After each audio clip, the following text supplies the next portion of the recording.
So we are going, hello everybody, welcome to this Detroit Reawakening Q&A call. This is a chance to really be heard and actually do kind of a more chill roundtable talk back with me, Michael Smallwood, Maximilian Koger, and Carla Kim about the film. Let's go ahead and take the first question here.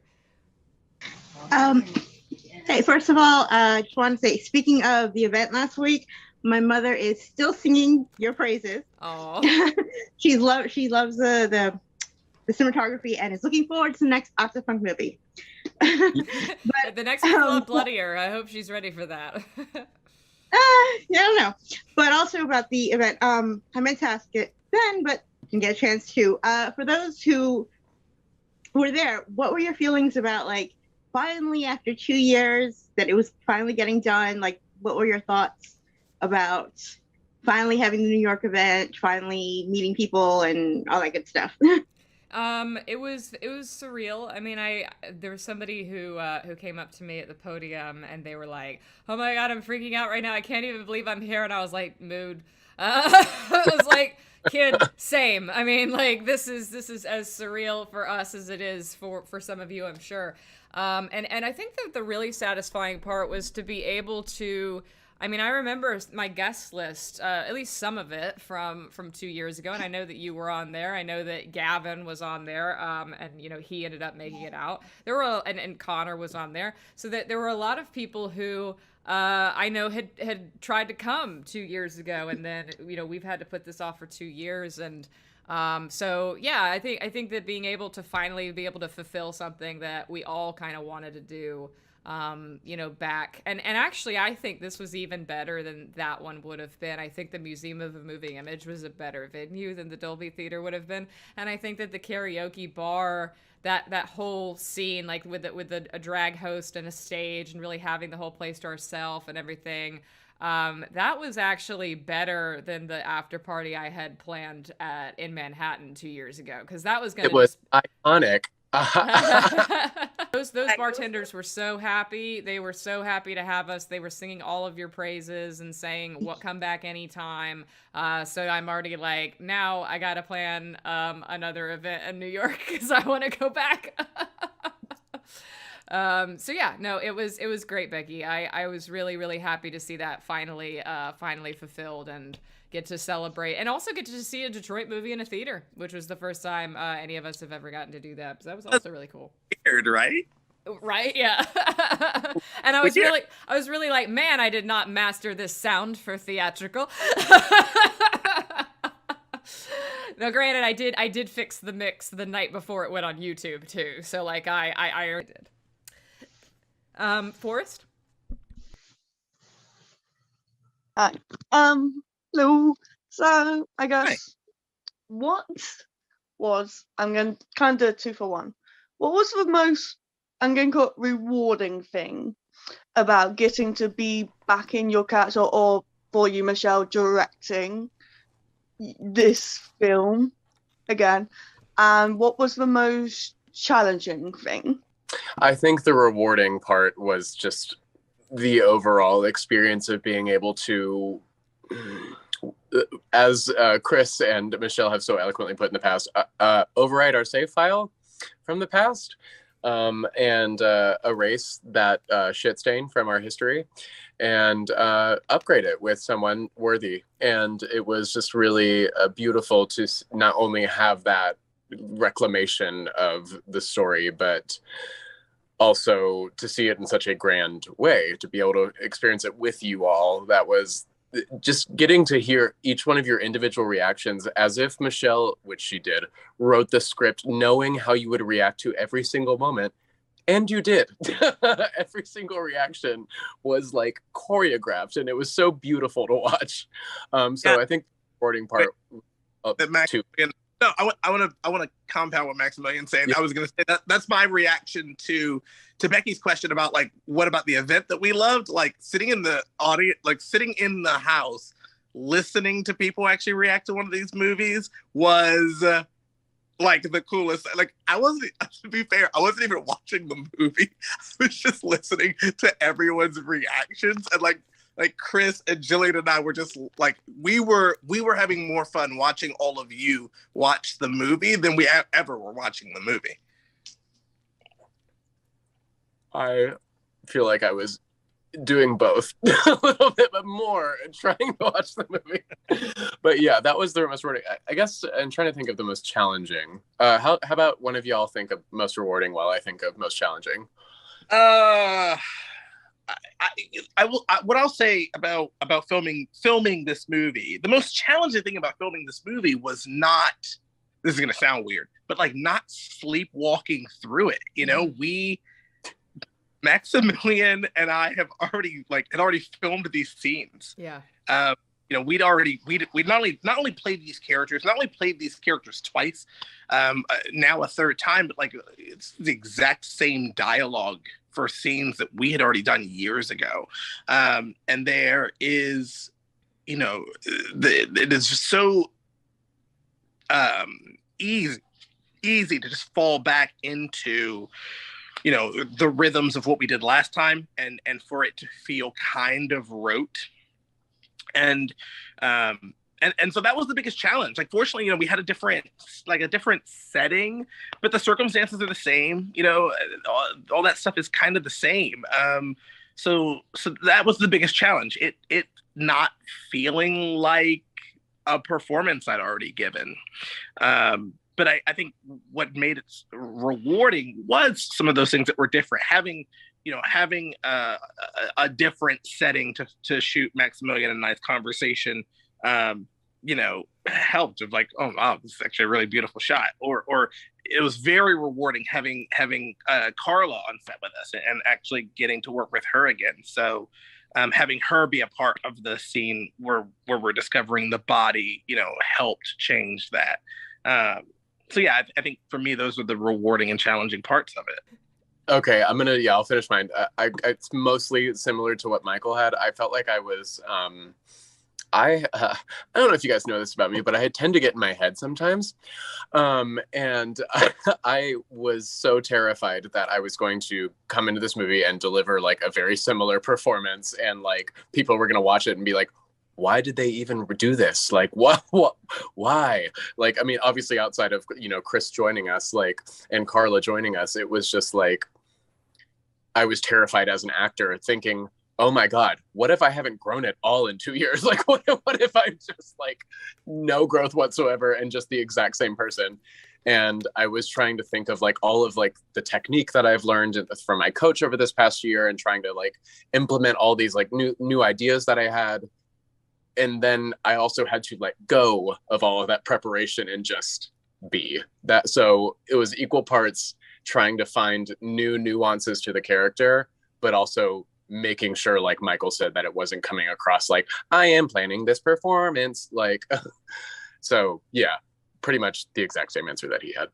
I basically, you know, will pull from each of you and say the biggest challenge for me was also not phoning it in. And not because, you know, on my end as a director, as a writer, you know, we had these 10 pages worth of new scenes to work with. So, you know, that was new. And as an editor, you know, it's all new footage, it's all new cinematography. So I think I had more new stuff to work with than you did, but we shot What a Beautiful Wedding in April. We shot Femme Fatale in May. And we shot Detroit Reawakening the first week of August. I did like 3 shorts in 2 months. Production, editing, you know, all this sort of stuff. And then directed one of them, and then produced, you know, all 3. And so, like, I remember on the 3rd day of DRA. Say what? Directed Femme Fatale. You directed 2 of them. Yeah, so directed 2 of them, and then, you know, of course, Michael directed What a Beautiful Wedding. And I remember on the 3rd day of DRA, and DRA was a little bit of a hard shoot. It was harder on me for whatever reason. These Detroit movies, I don't take as good care of myself as I do on other sets. I get more anxious during them, and it's harder to take care of myself.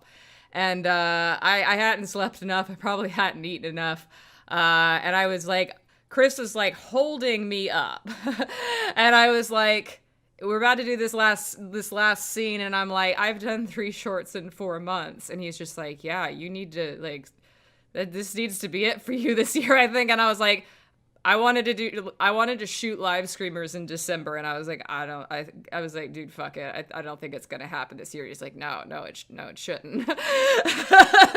And so for me, it's been like battling burnout a little bit, and trying to get the motivation to get up and keep going, through the post-production process, which was a little more tedious than it was on DE. And then the most rewarding, I would have to agree, is definitely being able to overwrite the save file. But to be more specific, I found it extremely rewarding to give Rachel Summers her third director of photography job, at age 24. I mean, she is phenomenal. She shot What a Beautiful Wedding. That was her second director of photography job. And to see her rock that Arri Alexa, like a real camera, this is because I think the first movie she shot on was the C300, which is like, a midline cinema camera from Canon. The second one was like a little DSLR, like What a Beautiful Wedding was shot on a DSLR. This is the first time she was actually shooting a movie on like, a $50,000, movie camera.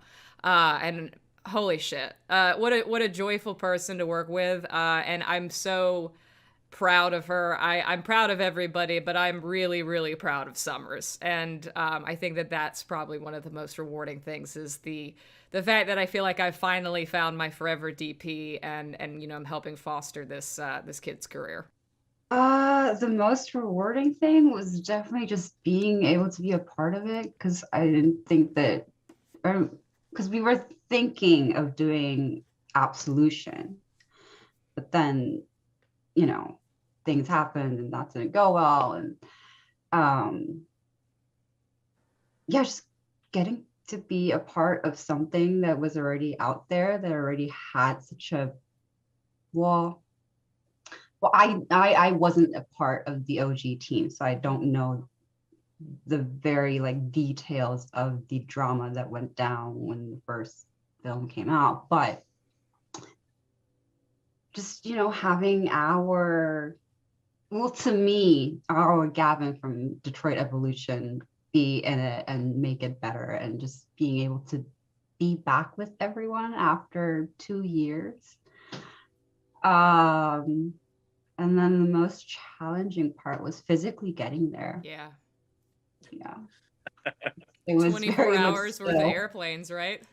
It was 30 hours. It was a 30-hour travel getting there. Coming back was easier, but going, I went in the opposite direction than I normally do, and I had 2 transfers. So, and then COVID was still a part of our life. Well, it still is, but back then it was worse. So I had to go through a lot of tests and a lot of papers, but it was all worth it.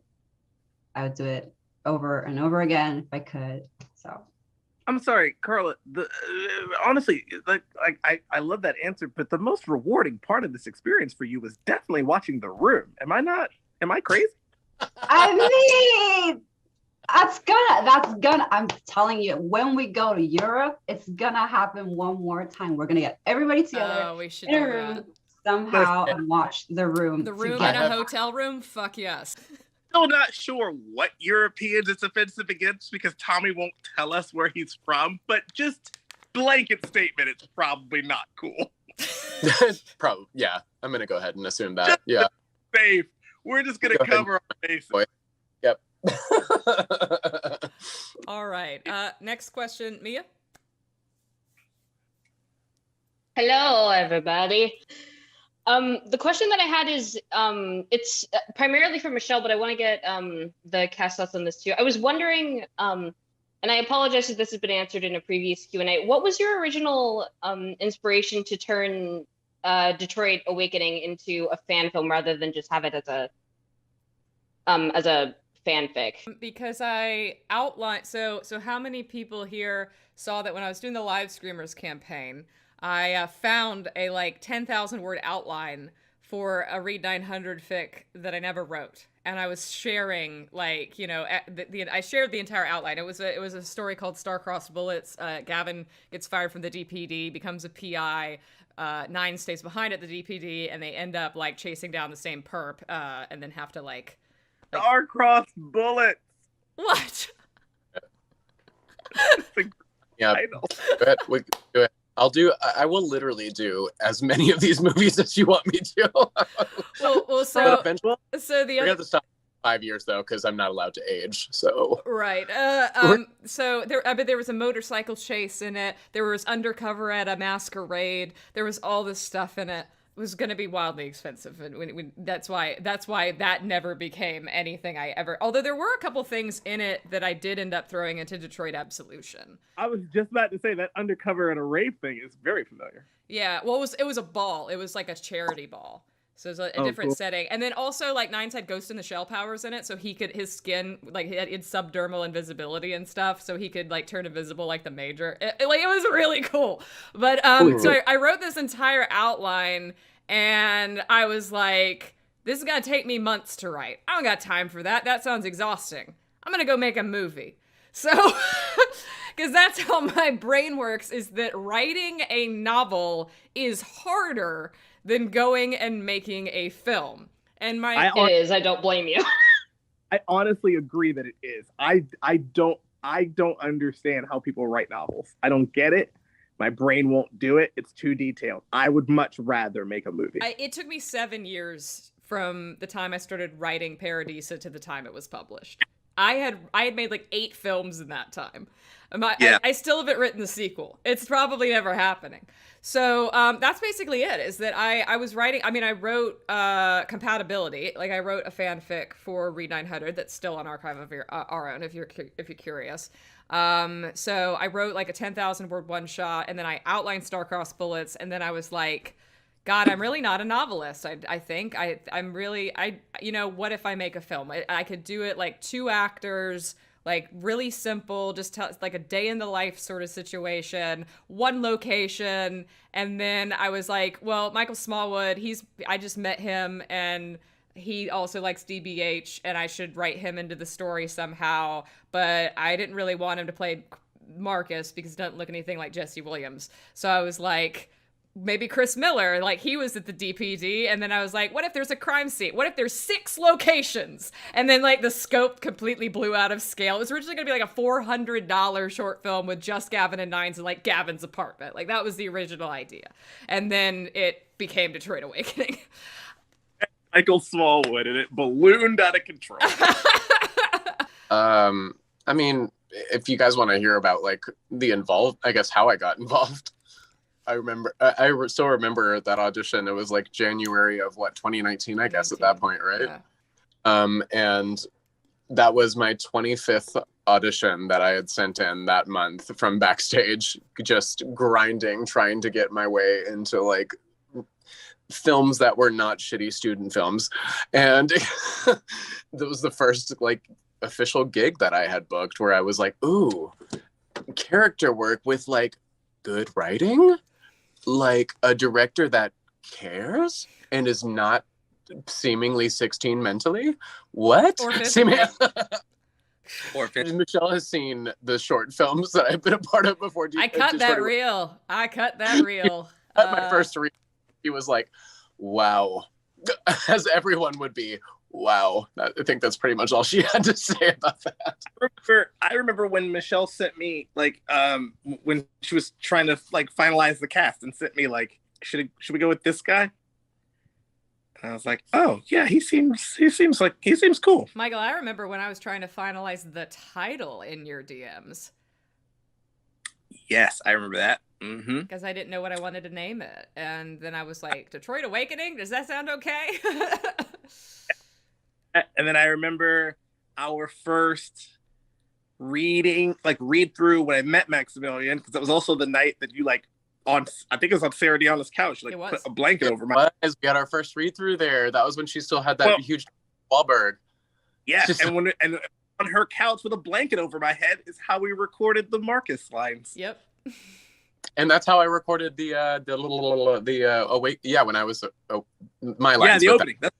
Yeah. But the glory days. Oh yeah, and I remember the cat, Mr. Jingles. She still has Mr. Jingles, I think, right? Yep. That was all 3 years ago. That's funny. But Sarah Deanna is literally the world's nicest, sweetest angel to ever exist ever. I remember her also making me the most delicious shakshuka the morning of the shoot.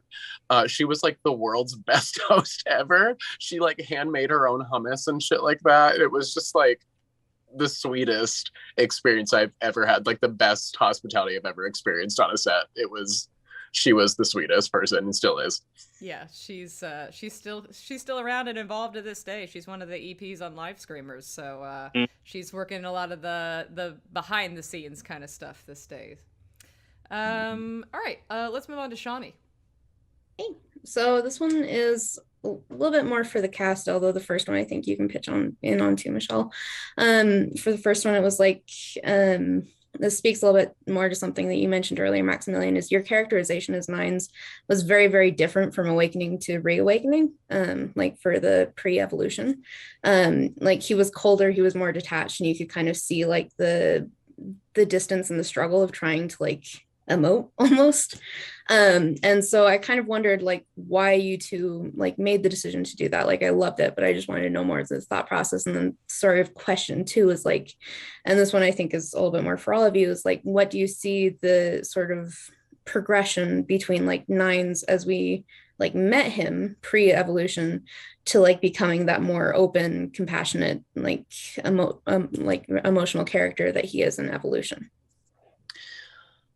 Ooh, that was a really good question. Do you want me to start, Michelle? And yeah, then you can start. Okay.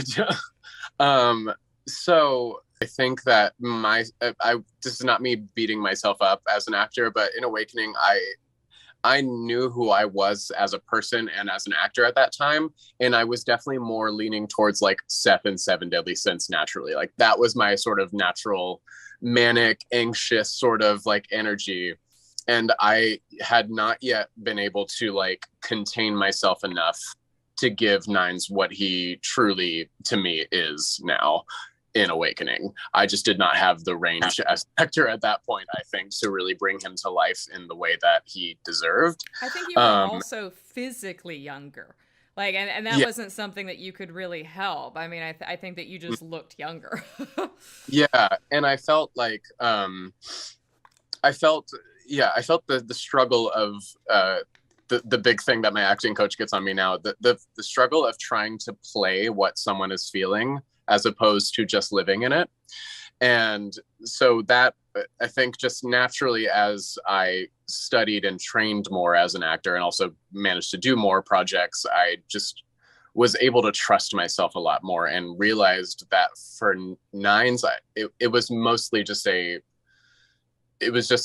huge lesson in trusting every emotion that I had was going to be displayed, because I am such an emotional outward person with my emotions. And I think that I think I trusted myself so much more as an actor for Reawakening. And therefore I think that just delivered a stronger, colder, more contained performance, because I had the ability to do that now.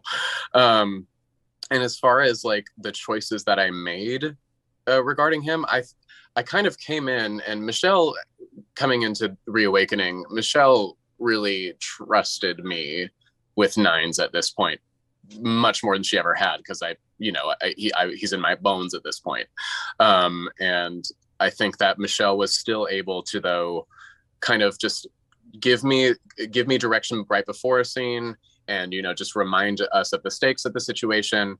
And then she would just be able to clock me like, hey, you're doing that jaw clenchy thing way too much, like calm down. Hey, like you're over emoting like you used to do, and I know you don't want to do that, so like let's not do that anymore.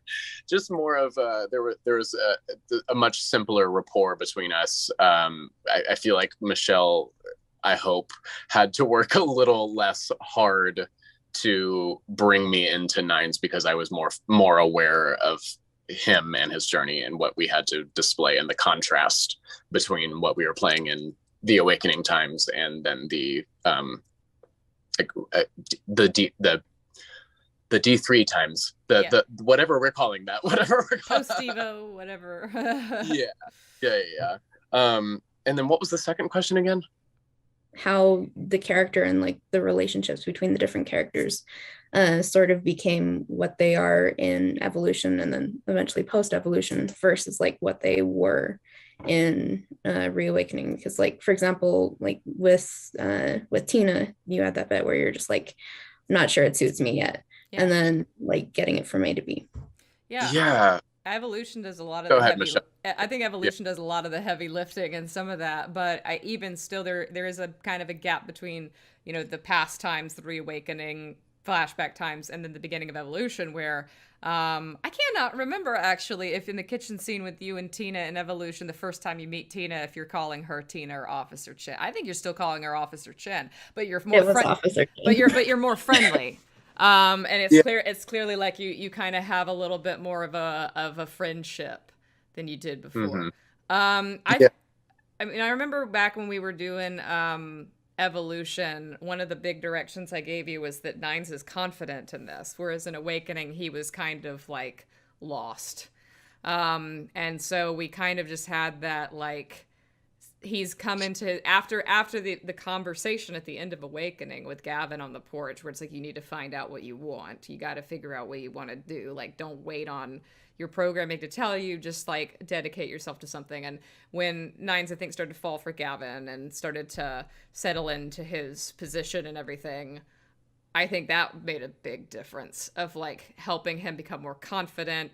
And then once he got with Gavin, then it's like, I'm not pining over somebody. My sexuality's been accepted. Like all that led to kind of your post evolution kind of Nines that's very settled into his life and himself. Yeah, he really found his purpose, you know, like, I mean, as he said at the very end of evolution, you know, his purpose is to protect people, to protect Gavin. And, you know, I feel like that is such a beautiful, relatable arc that we all can relate to as human beings. Is you know, I remember in like college and high school feeling like, what the fuck am I doing with my life? And like just feeling so lost and like just so directionless and just like angry about that. Like really being like, what am I doing? Like, why is this not working? Why am I not making larger steps towards this thing?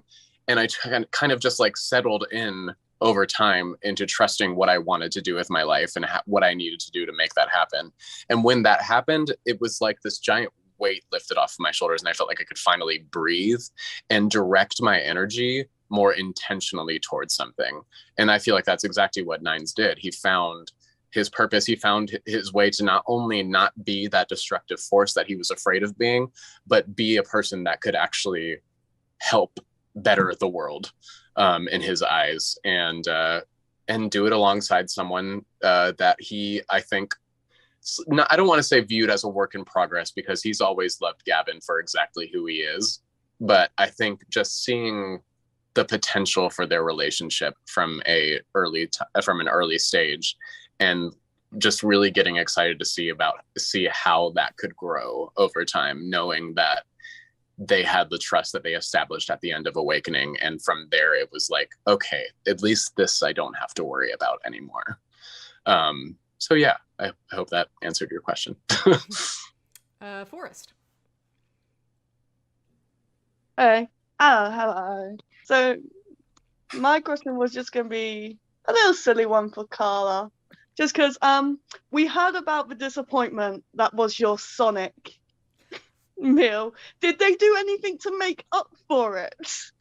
No, Michelle, no, they didn't. Forrest, How rude. here's the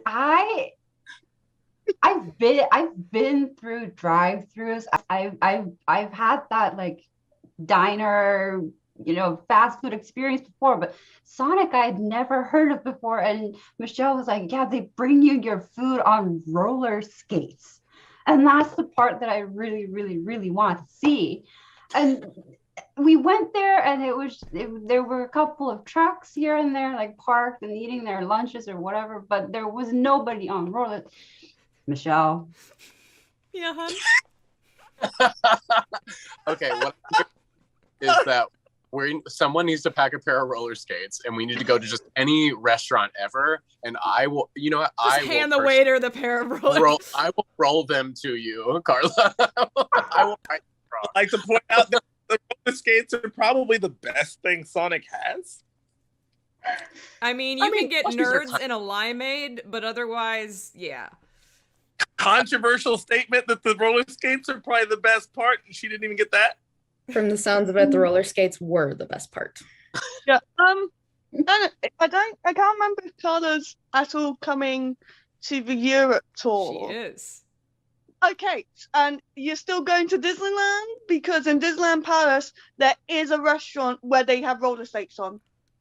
Michelle! It's 80s diner kind of vintage look.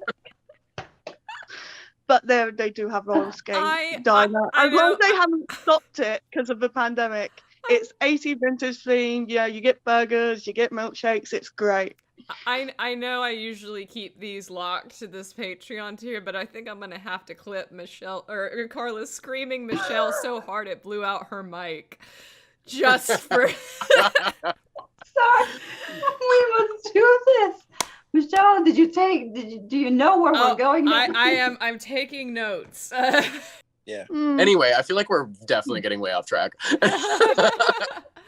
All right, so circling back to Becky Helene. Two things actually. First of all, Michael, I'm so sorry. I've also never seen The Room, so have to put that out there. We were just last week. You didn't say this at all. You should have mentioned it then. So, actual question. This actually, I guess, a two-part question. One for all three of the cast, and then one specifically to Michael and Maximilian. But how much, if at all, did what you kind of knew about your characters and your sort of insight in them from Evolution, how much do you think you brought into to Reawakening, and specifically to Michael and Maximilian? How would you say that Evolution influenced whatever changes from Awakening to Reawakening? It's a really good question. Really good question. Yeah. I'd say that, and I've said this a few times, but like a lot of my material in Reawakening is word for word what was in DA, and so for a lot of that, I think really what's informing it is just the moment to moment play back and forth with the actors, for me anyway, because it can't really, right? Evolution can't really inform those scenes. They have to inform upon this other thing. So for I don't know for me how much of our character work in Evolution actually spoke to what we were doing in Awakening, other than to say, that thing that Maximilian was talking about earlier about confidence in character. Like, by the time we picked up DRA, we knew these characters pretty well, and we kind of know what their vibes are. And my performance in Detroit Awakening when we originally did it, Chris Miller, there's a difference. The fun, teasing, bickering that I have with Gavin is the same in Awakening and Reawakening and Evolution, and the character does play more of a comic relief role in that. And so, I don't. There wasn't really. Yeah, I mean, it's basically been a consistent performance for me. I will say what's interesting for me, I don't know about anybody else, is that I felt like in the bits of Detroit Reawakening that are irrevocably linked, it's interesting how much, not just Detroit Evolution, but also like the bits that I kind of know about Detroit Absolution sort of played in. Because like, I have no irrevocably linked dialogue or scenes. The only moment I have that's after Detroit Evolution is that final shot, the four shot when we're outside the DPD. But hero shot. I said hero shot. Yeah, our my favorite shot in the entire franchise that we've done. It's so beautiful. It's so But that shot is really informed by, I will say that even that one moment is informed a lot by Detroit Evolution, and even some of the things that we talked about for Detroit Absolution when that script was coming together. Even though it's it's a wordless scene, but there's a lot in the feeling of it, to me anyway, that comes from those things. How much evolution? Yeah, I definitely agree with Michael. Like, none of Evolution really like influenced either. I mean, yeah, neither part of my performances, because I didn't. I mean, I guess obviously the rev coupling stuff, but like for the Awakening stuff, it was more of just I looked at them as almost two separate films, like entirely. I mean, obviously playing the same character, but like kind of not the same character at all, like there's so much growth that happens, and there's so much more humanity within him. I struggle to say that word because me and Michelle have had endless hours of talks about like what it means to be human for Nines blah. But trying to think of for Evolution, I think it was just the absence of the weight of the kind of obstacle that was Gavin and our relationship, and me having this desire to make the world a better place as a police detective. Sorry, I'm like rambling now. I have so many thoughts going through my head. So, like, yeah, I think you've got a point though about like approaching them as two separate, performances. But I think that with Reawakening, one of the things I was trying to sort of achieve with directing y'all is to make sure that they didn't feel like two separate movies. Because and to be able, and that's kind of why we modified the break room scene a little bit to be a little less hostile, was because you still have to buy that they're a couple in literally the next scene. And especially knowing that like we were going to intercut those moments of you being a couple in the future. It's like you still got to buy that. You still can't have like this idea of, wow, these guys ended up together. Like that seems wildly inconsistent. Yeah. That reminds me of how nervous you and I were before we knew Chris was going to be a part of this franchise, before all of that other stuff went down. I remember me and Michelle being very nervous about putting Evolution together because we knew that the groundwork from Awakening did not read romantic whatsoever. Well, it wasn't intended to. I think you could read it in, but that was kind of. I wouldn't say it's a retcon in Reawakening that we went back and made Awakening like romantic, because honestly, like so much of it is very similar. But I definitely like we had that hindsight now of being able to go back and do those scenes with the confirmed hindsight of like, no, this is gonna lead to. And so there's actually a couple moments that I really like in the editing. I would say my two favorite like Gavin and Nines moments of chemistry are actually edited moments where I caught, after he calls you Nines for the first time and you're like, I'll keep it, I think. There's this like beat where he sort of looks away and then looks at you. And you sort of catch his eye and then look away. And it's like, that's the sort of stuff that like wasn't in the original that y'all played.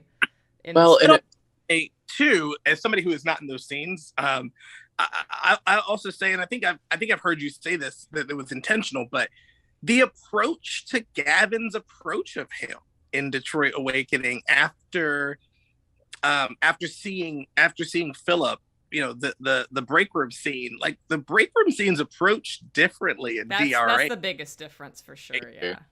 That even difference of approach of like why Gavin is approaching Nines in the break room is all the difference. I think it really does. Like, having Gavin approach him out of concern for him, versus, in Awakening, originally he approaches him out of like, it's weird, you're not feeling anything, you're a rope, and you're bothering, as opposed to like it's weird me, you don't feel it, versus like, in Detroit Reawakening, having him approach out of a sense of like, no, I am concerned about you because you seem to be processing this poorly.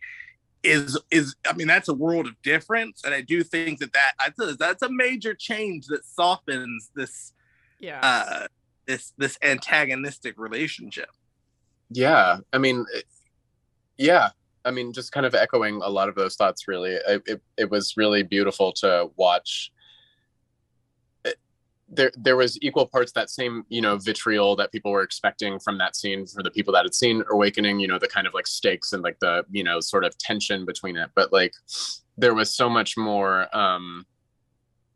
empathy, I feel, from Gavin, because the way he even delivers those lines, especially the like, you know what I did the first time I saw a dead body? I puked my guts out on the side of the street because I'm a fucking person, blah, blah, blah.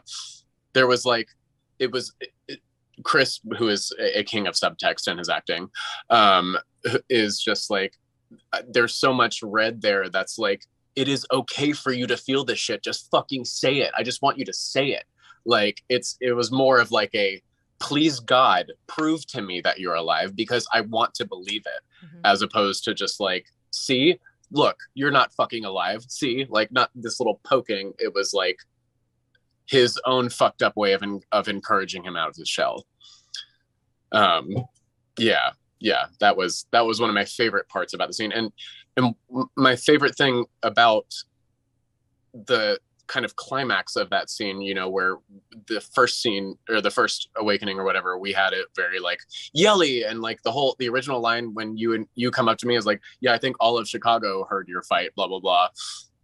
It wasn't about the volume of it that was like, you know, we're yelling and so therefore we're angry. It was like, there is so much more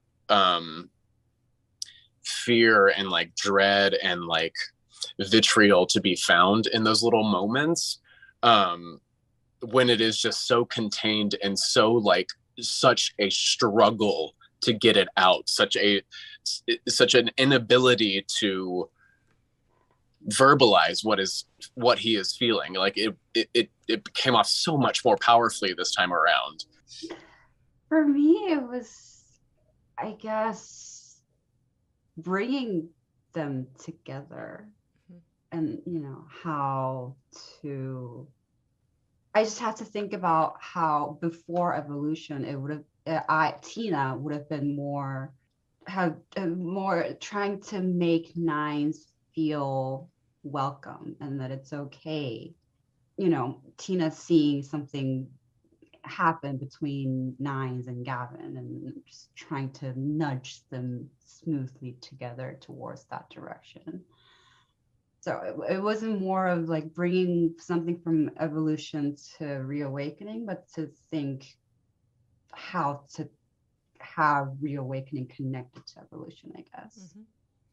I think it was really fun to give you a scene with Gavin where you basically roast him the entire time, because I always kind of thought that was sort of the basis of their friendship, but the only scene that Tina and Gavin have alone together in evolution is on the worst moment of, you know, his adult life. So she's very much trying to be comforting in that scene and isn't necessarily trying to be like the controversial friend. So yeah, giving her a low stakes scene with him was a lot of fun for me to be able to see y'all bring out that relationship. It felt a lot more like your IRL relationship with Go Gadget Grief, where you kind of have that dynamic with Chris in real life that I find very amusing. All right, Will, what's up? Hey. Okay, so I think we can all agree everyone's just maybe, if you didn't know it was coming, surprise moment was kind of just the end flash forward of everything. And so this is for Michelle, for the cast. What were your feelings when you first learned that, yes, we're going to be shooting this? And then at that moment when it was like action and you're doing your shot, what was going through your mind? Well, I mean, I probably not a good question for me because I wrote it. I mean, so Michelle, what was going through your mind? I mean, I decided to do it, you know, because I wanted to do as much kind of new as I could, because Irrevocably Link spoiled DRA, and then Awakening spoiled Awakening. So like this movie was like twice spoiled. So I was like, you know, we got to do something new. And so there was like 4 shots that I really liked from DA that I wanted to be able to accomplish. I actually think I love the 4-shot, and I like the, you know, giving him the LED and everything. I actually like the throwing the shirt at him the best of the 4, because that was one of my favorite moments of the original script, because it was just so cute. Like I love the line, you can't, your face can't turn red, but your light still sure can. So I thought that was fun. You don't get a lot of domesticity between Gavin and Nines, so that was one of those rare moments. And so when we shot that, I was like, this is cute. This is exciting. But yeah, I think this is mostly for you 3, in terms of, because you didn't know until you read that script for the first time that we were going to do it. Yeah, the hero shot's pretty cool. When we were shooting it, I was mostly thinking sit up straight. Y'all were goofing off during that. See, I barely had any usable coverage because y'all were just we goofed talking. off a lot. Well, you kept telling me that I was like making me and Chris look like a stock prom photo. I was like, oh shit. And he was singing Creed for some reason. And then we had to move the entire table. We did. Twice. And like, yeah, everybody, like Michelle kept getting on those too.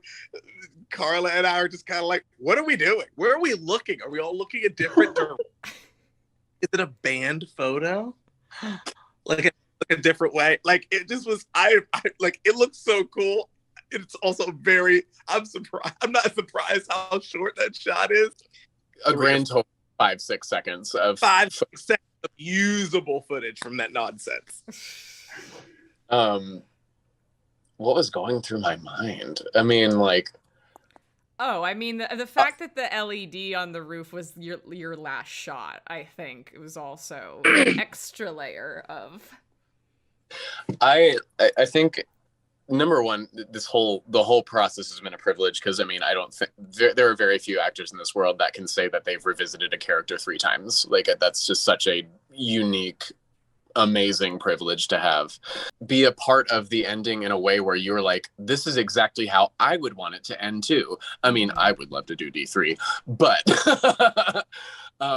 no, that's exactly how I pictured it. You know, there was, you know, the only thing that we questioned between me and Michelle was like, how is this going to work? Like, is it going to be a cute little ring? Is it going to be as LED on a necklace? Like, what are we? And then we, of course, like thought about Lido Parasito and that image with that beautiful gray cable net with the little like LED. And we were just like, that's it. I mean, it was just so beautiful.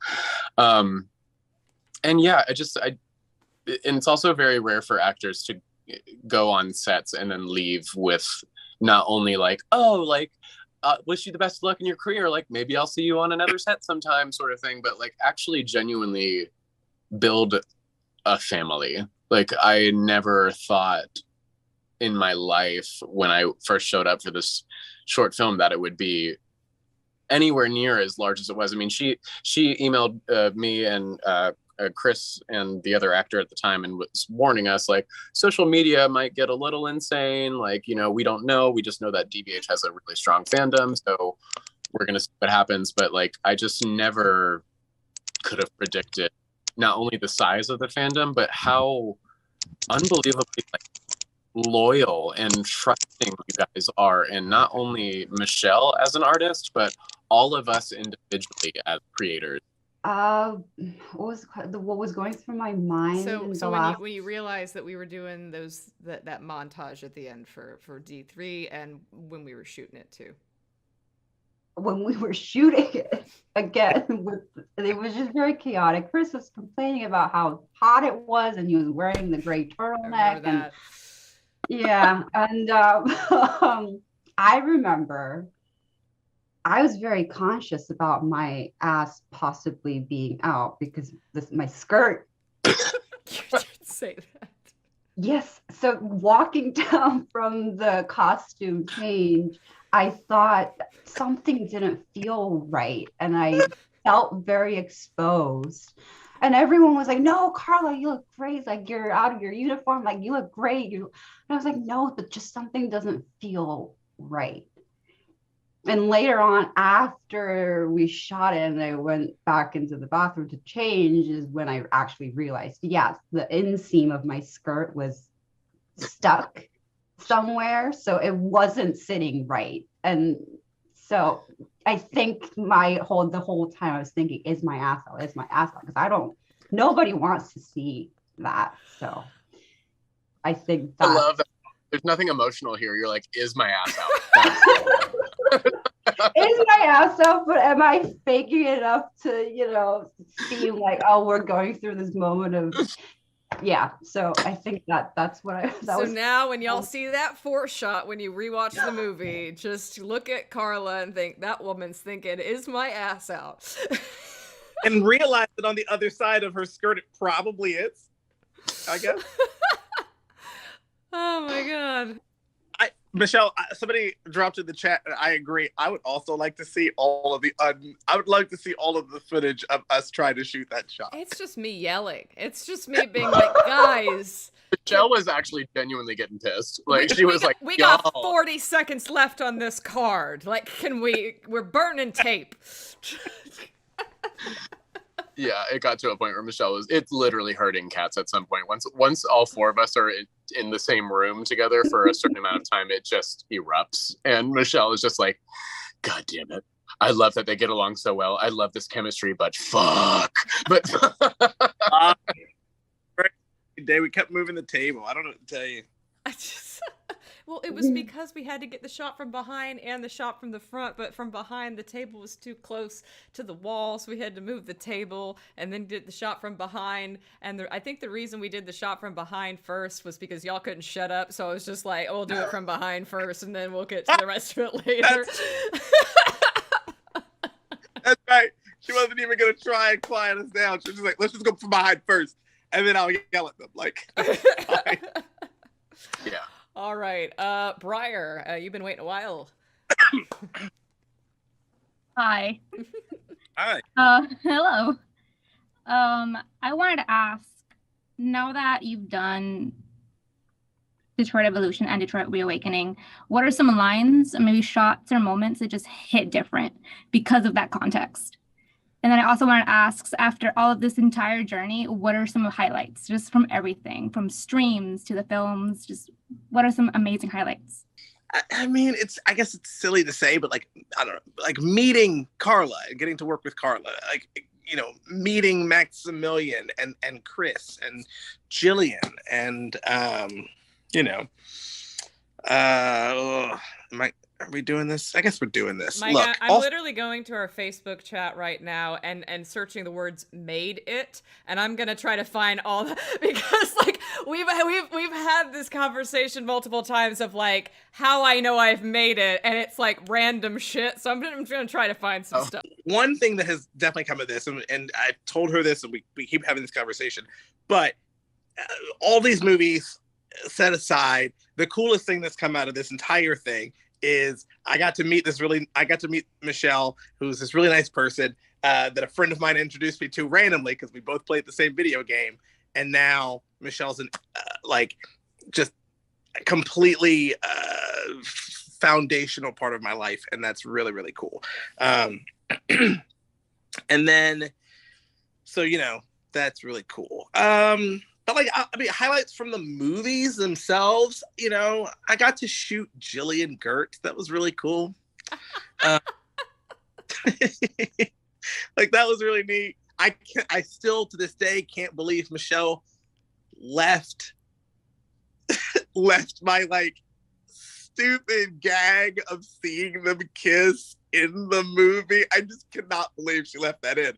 It was a bit like, they were doing the kissing scene, they had done it, and then they were like, we're gonna do it again. And I looked at Carla and was like, how funny would it be if we were just on the other side of the window? Like, let's just go, like, they're gonna get this take.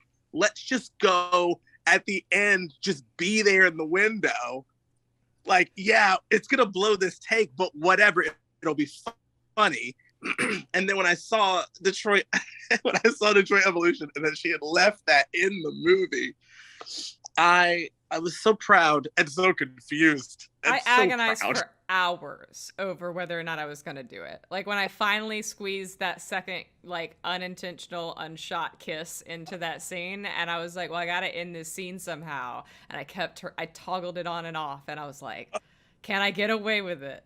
And sure as hell I did. And it was the thing everybody remembers. Never would have expected that nonsense to make it into the movie. Again, bit. And then, yeah, I mean, like, you know, I have so many memories of working with everybody on set, so many memories of hanging out with everybody off set. You know, those there are a ton of things that stand out. I don't know. For some reason, the line that I always think about all the time is yelling at Chris. I don't know, Gavin, when you want to go door to door. I think about that line a lot for some reason. Oh, and this looked like a homicide to you was the one this time. That was pretty. Yeah, that was pretty great. Yeah, this didn't look like a homicide to you. It just got more and more sarcastic with every take. It really did. I was starting to be pissed by the end of it. It was like, hey man, does this not like a homicide to you? What are you doing?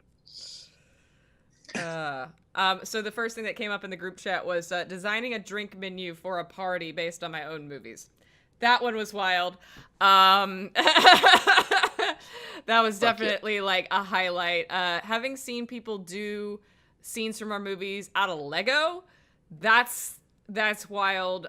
Seeing people do nail art based on the movies is like, I've seen that happen before. There's always some sort of like new medium that somebody throws in every few months. It's just like, oh, I made a thing you've never even had before. And it's like, what?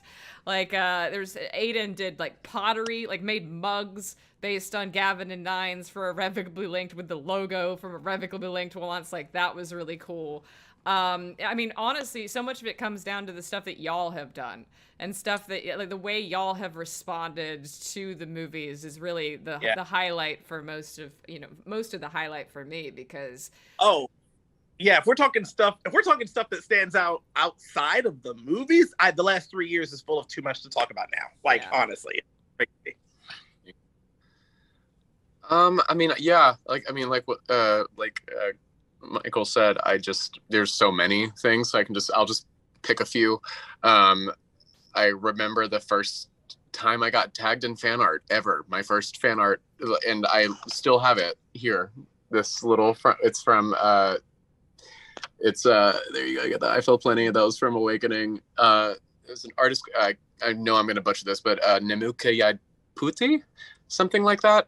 Definitely Russian something, but they were, that was the first time I saw that, and I was like, that was my first exposure to being like, oh my god, this is like, people like really like this. I'm getting to like from scratch build Nines like together. I mean, obviously it is her movie and she had like the final say and everything, but like I felt so heard the whole time I was creating this character with her. It's such an amazing creative process. I will also never forget the time that I was back on set with Michael after we had done Awakening, and I cannot remember which movie it was, but he just looked over, it was after we had done like another scene or whatever, and he just like put his hand on my shoulder, and he's like, it's like a whole new actor. And I just like, some sunbeam lit up inside of me, and I was like, oh my god, I respect you so much, this is amazing. That was incredible. I have also had so many beautiful long chats with Carla, getting to spend time with her just one-on-one outside of the movie. Carla is one of the sweetest people I've ever met. She is one of the most loyal, kind-hearted friends, just radiates talent and kindness at all times. And I just am so lucky to have met her, and I just hate that she's so far away all the time. I was thinking all of that. Love Carly Kim. Mm-hmm. Yes, I definitely think keeping her in my house for 3 days before Reawakening was awesome. Like, I really miss being able to have her just be around. Mm-hmm. Yeah. And I remember when we had our first Zoom callback with Chris. I remember the moment. I have it screenshotted somewhere. I remember the moment that we were near the end of the like reading or whatever, and Chris was just like did his little dab, and I just remember me dabbing along with him, and then like we did a screenshot of both of us dabbing, and I remember seeing Michelle with her little clipboard just like this, and her eyes were just like two big sunbeams, like, oh my god, we really found him, this is perfect. Like I saw the moment in her eyes when she was like, yes, perfect. Like, I mean, honestly, the entire casting process, and like all y'all know the story, but like that entire process of the fact that like I was scrolling through backstage, 2 weeks after we lost our previous Gavin, trying to muster up some hope that I would still have a movie to shoot in October that we had already crowdfunded $7,000 for at that point. And I was scrolling through, and I was just like, thousands of headshots, and then I just stopped on his, and I was like, it was just one of those weird moments where you just know. And then it was the waiting game and the anxiety of, is he still acting? Does he want to play this role? Will he work for $125 a day? Can he take off 10 days of work to come to Charleston and do it? Is he like, does he have a band performance that day? Like, there were so many things of just like so many opportunities for him to have said no, or to have, not wanted to do it. And, it was seemingly as clandestine or serendipitous for him as it was for us. It was odd. Yeah, because I also remember when you were it was like right before we had actually like got him to confirm a callback or whatever, you had sent me his headshot too, and I was like, oh, and I was with my friend Steven at the time. That's true. And your friend knew him, and that was also weird. Yeah, I showed this headshot, and I was like, yeah, we're looking for the new actor for our movie, blah blah blah. Like, what do you think of this guy? He was like, oh, Chris, I know him. And I was like, what? And he was like, yeah, I know him from New York or whatever. He's like a super nice guy. Yeah, you should definitely hire him. And I was like, Michelle. So yeah, lots of little serendipitous moments like that. I like shooting the scene where the four of us are trying to figure out where Ada is.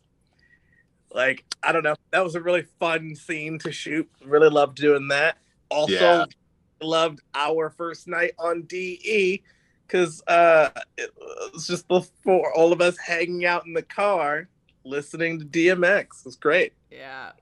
DMX Christmas. I'll never forget it. I forget. Oh my gosh. Yeah. And trying on the jacket for the first time. That was a huge moment for me too. Like, I mean, there's all types of things to be said to prepare as an actor just mentally, but there's nothing like putting on such an iconic piece of clothing that represents your character in such a profound way.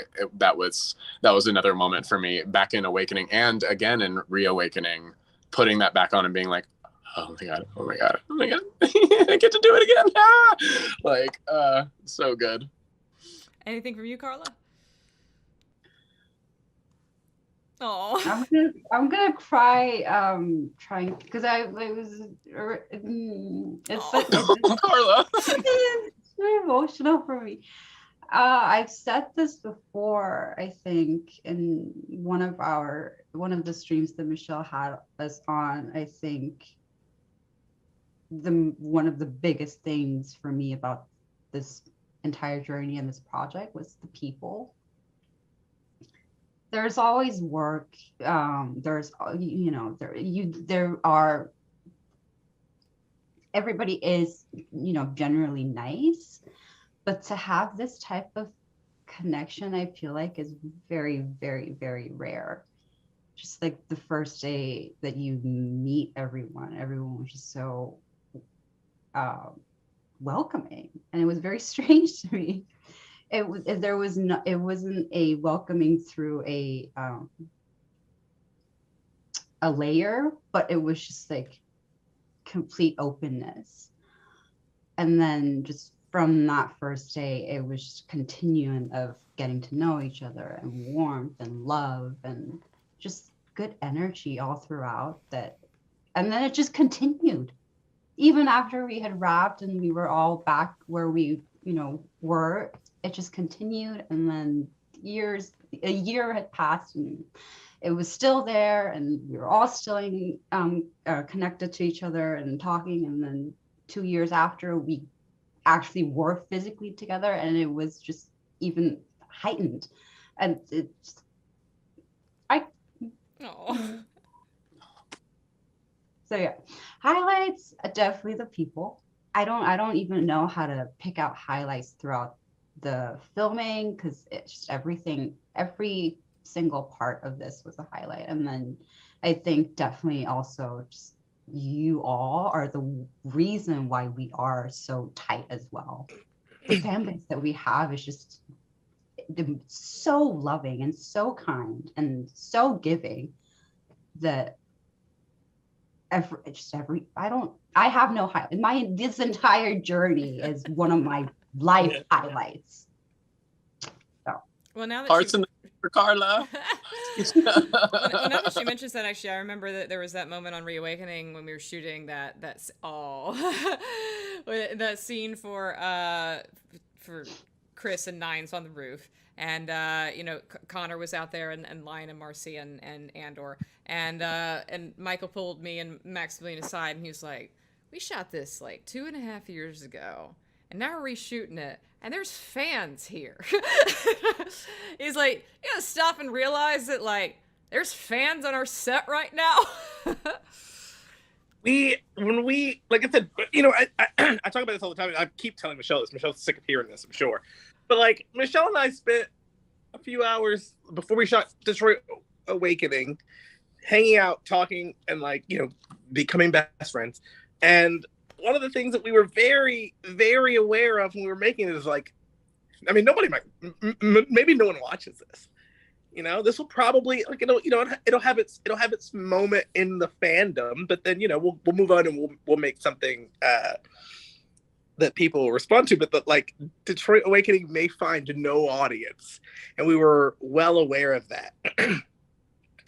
And to go from shooting Detroit Awakening, hoping that the Detroit Become Human fandom embraces the movie and likes it, and like some of them watch it, to 2 years later filming Detroit Reawakening, yeah, with fans who wanted to come and watch us remake the movie, to 3 years later coming to New York and meeting people who had come from all over the world to meet us. It's pretty cool. And sign their Chilean passport.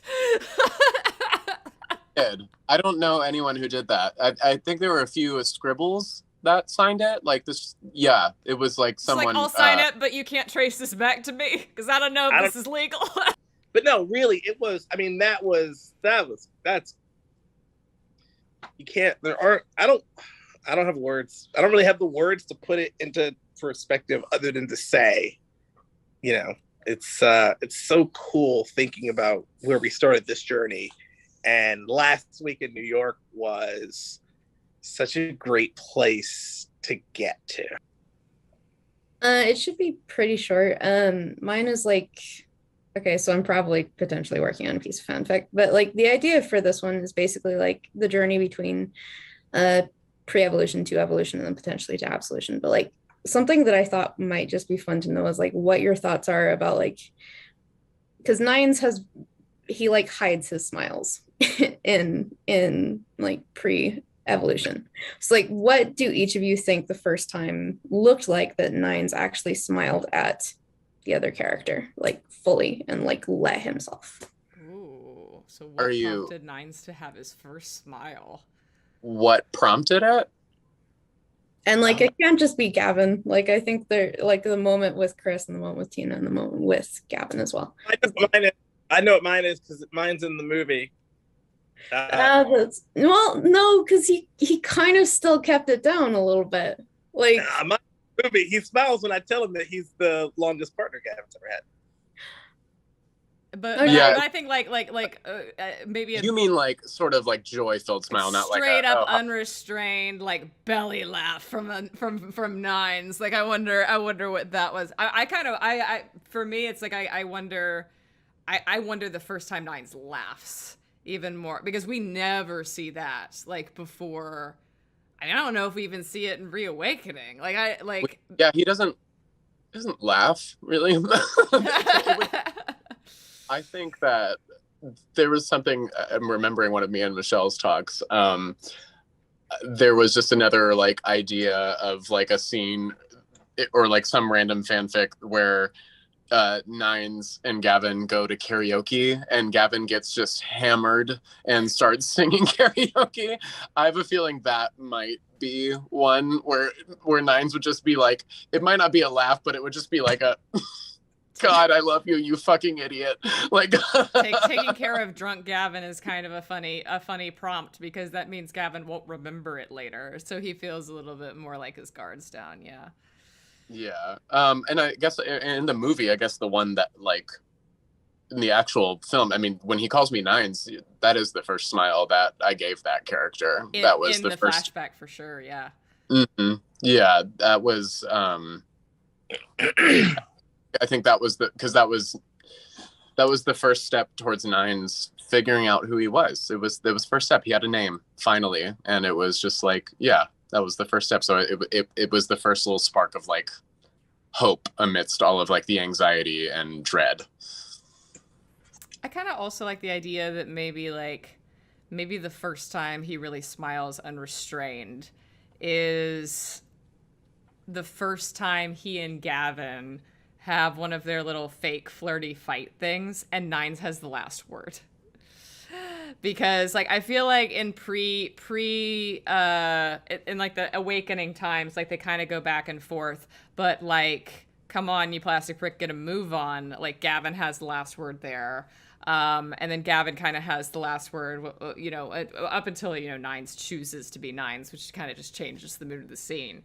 But like the I hate you, you love me, like move your feet, like that whole scene like is just dripping with like Nines and Gavin clearly having built up this communication style over the months that they've been together. And I wonder like what it looked like the first time they had a moment like that where Nines actually like fired back in like a sweet, like cute way. And Gavin was like, shut the fuck up, fine. And I was like, wow, I actually shut him up.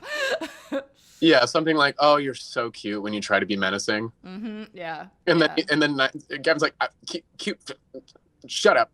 Yeah, I like that too. Yeah, the possibilities are endless. That's what I love about this franchise and this fandom is like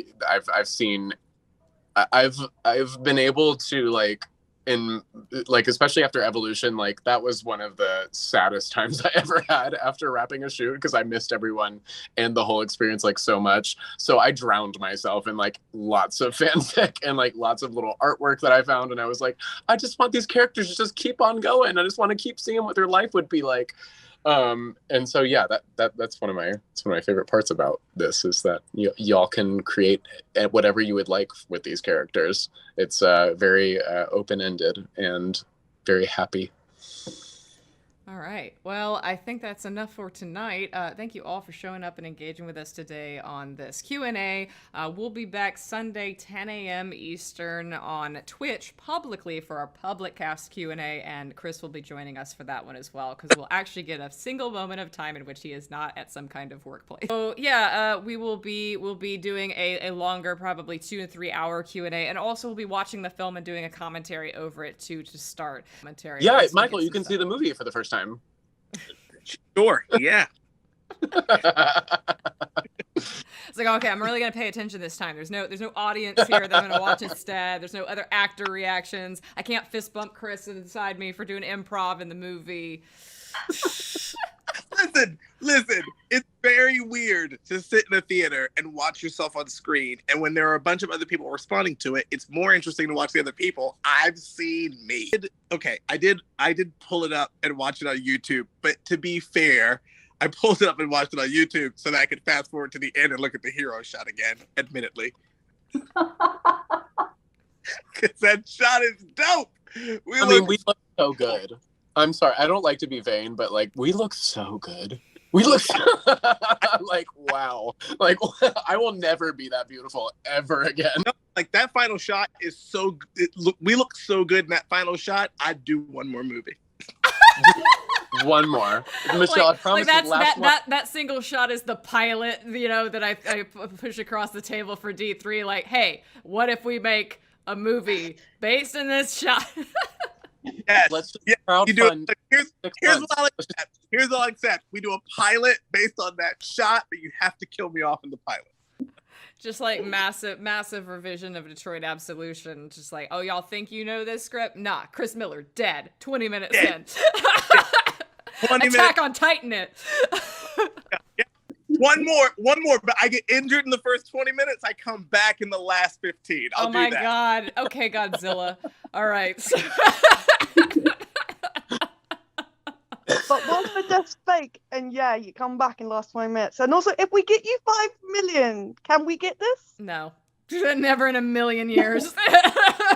Oh, damn. That post-credit scene came from our souls. If we I get would you do 5 it. million, can we have a 5-minute shot of you just killing Chris instead, though? Yeah, absolutely. 100% I'm in for that. Okay, maybe we can do a Chris Miller dies at the end 5-minute peripheral material, which is just you starting in the hero shot, saying, "Okay, guys, I'll meet you at Denny's," walking into the street and getting hit by a bus. Or Michael, we can just redo our scene and you can just be like, yeah, Marcus had a gun to my head and everything. And then he pulled the trigger. And now I'm a ghost talking to you. And now I'm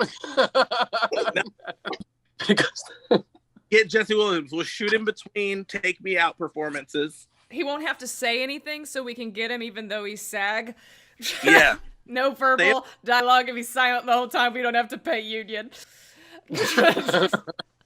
So what I'm hearing is that you have to try to like provoke Jesse Williams into pretend shooting you to get the shot.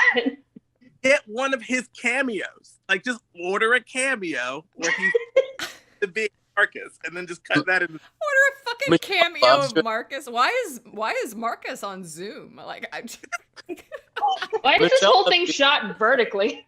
Just grab a Grey's Anatomy clip and then just rotoscope him into a different shot. Just make him in Unreal. That's true. Deep fake it. Just make him in Unreal.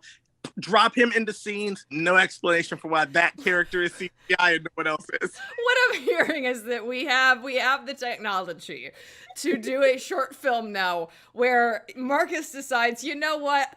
I got one last guy I gotta kill. I have already said this. I'm on record as saying I will do another one of these movies if it's all puppets. They're not. They're marionettes, and that's perfectly fine. So great. Thank you guys so much for joining. My favorite part was the movie. My favorite part.